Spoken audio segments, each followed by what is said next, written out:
সৈয়দুল ইস্তেগফার, সৈয়দুল ইস্তেগফার আমার সাথে বলবেন, আল্লাহুম্মা আনতা রব্বি লা ইলাহা ইল্লা আনতা খলাকতানি আনা আবদুক ওয়া আনা আলা আহদিক ওয়া ওয়া'দিকা মাসতাতা'ত আউযু বিকা মিন শাররি মা সানা'ত আবুউ লাক বিনি'মাতিকা আলাই ওয়া আবুউ বিযামবি ফাগফিরলি ফাইন্নাহু লা ইয়াগফিরু যুনুবা ইল্লা আনতা।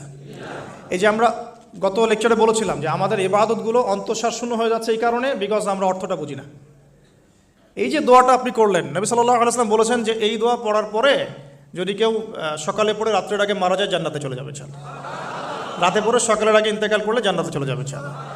তো কি পড়লাম? আল্লাহ পাক বলছেন, নবী সাল্লাল্লাহু আলাইহি ওয়াসাল্লাম বলছেন, আল্লাহুম্মা হে আল্লাহ, আনতা রব্বি, আল্লাহ তুমি আমার রব, খলাকতানি তুমি আমাকে সৃষ্টি করেছো, আনা আবদুক আমি তোমার বান্দা, আনা আলা আহদিকা আমি তোমার সাথে যে অঙ্গীকার করেছি এর উপরে আছি, মাস্তাতাও থাকার চেষ্টা করছি, আমি সাধ্যমতো থাকার চেষ্টা করছি, আবুউ লাকা বিনি'মাতিকা আলাই আমার উপরে আমার যে উপরে তুমি যে নিয়ামত দিয়েছো আল্লাহ, এগুলো আমি স্বীকার করছি।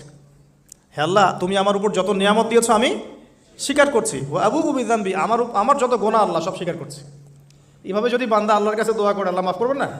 সুবহানাল্লাহ। ফাগফিরলি, আল্লাহ আপনি আমাকে মাফ করুন, ফাইন্নাহু লা ইয়াগফিরু যুনুবা ইল্লা